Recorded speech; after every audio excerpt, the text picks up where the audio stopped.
My name is Sam Vaknin, and I'm the author of Malignant Self-Love, Narcissism Revisited.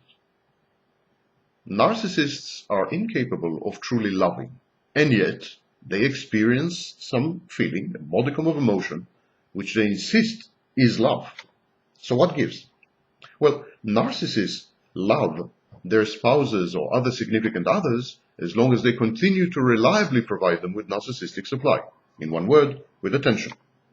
Inevitably, narcissists regard others as mere sources, objects, functions, or extensions of themselves. Lacking empathy and emotional maturity, the narcissist's so-called love is pathological. The precise locus of the pathology depends on the narcissist's stability or instability in different parts of his life. There are two types of narcissistic love, pathologized as it may be. One type of narcissist loves others as one would get attached to objects. He loves his spouse, for instance, simply because she exists and is available to provide him with narcissistic supply. He loves his children because they are part of his self-image as a successful husband or father. He loves his friends because and as long as they provide him with narcissistic supply and as long as he can exploit them, as long as they are exploitable and gullible. So these are objects, sources in his life. He doesn't really regard them as three-dimensional human beings with their own needs, preferences, wishes, and priorities. To him, they are two-dimensional cardboard cutouts. They are representations of functions, of his needs, of his priorities, of his wishes. Such a narcissist reacts with alarm and rage to any sign of independence and autonomy in his charges. He tries to freeze everyone around him in their allocated positions and assigned roles. His world is rigid and immovable, predictable and static, fully under his control. Such a narcissist punishes for transgressions against this ordained order.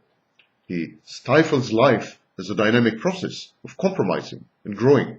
He renders life instead a mere theater, a tableau vivant, a cult. The other type of narcissist abhors monotony and constancy, equating them in his mind with death. He seeks, actually, instability, chaos, upheaval, drama, and change, but only when they conform to his plans, designs, and views of the world and especially of himself. Only when they conform to his false self. Thus, the narcissist, or such a narcissist, does not encourage growth in his nearest and dearest. By monopolizing their lives, he, like the other kind of narcissist, also reduces them to mere objects, props in the exciting drama of his life. This second type of narcissist likewise rages at any sign of rebellion and disagreement, but, as opposed to the first type of narcissist that we described, he seeks to animate others with his demented energy, grandiose plans, manic and megalomaniacal self-perception. He is an adrenaline junkie. His world is a whirlwind of comings and goings, reunions and separations, loves and hates, vocations adopted and discarded, schemes erected and dismantled, enemies turned friends, and vice versa. His universe is equally a theater, but a more ferocious and chaotic one. So where is love in all this? Where is a commitment to the loved one's welfare, the discipline, the extension of oneself to incorporate the beloved, the mutual growth? Well, in the narcissist world, this kind of mature love is nowhere to be seen. The narcissist love is hate and fear disguised. The narcissist's so-called love is fear of losing control and hatred of the very people his precariously balanced personality so depends on. The narcissist is egoistically committed only to his own well-being. To him, the objects of his love are interchangeable, replaceable, and therefore, by definition, inferior to him.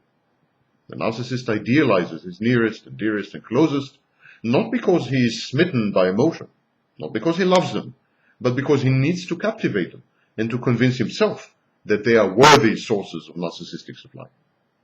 He is aware of their flaws and mediocrity, but he lies to them and to himself about these in order to elevate them into high-level, high-octane, high-quality sources of supply. Once he deems his sources of supply, his nearest, his closest, his dearest, useless. Once he deems them useless, he discards and devalues them cold-bloodedly. A predator, always on the lookout, always on the prowl, he debases the coin of love, as he corrupts everything else in himself and around him, incessantly and inexorably.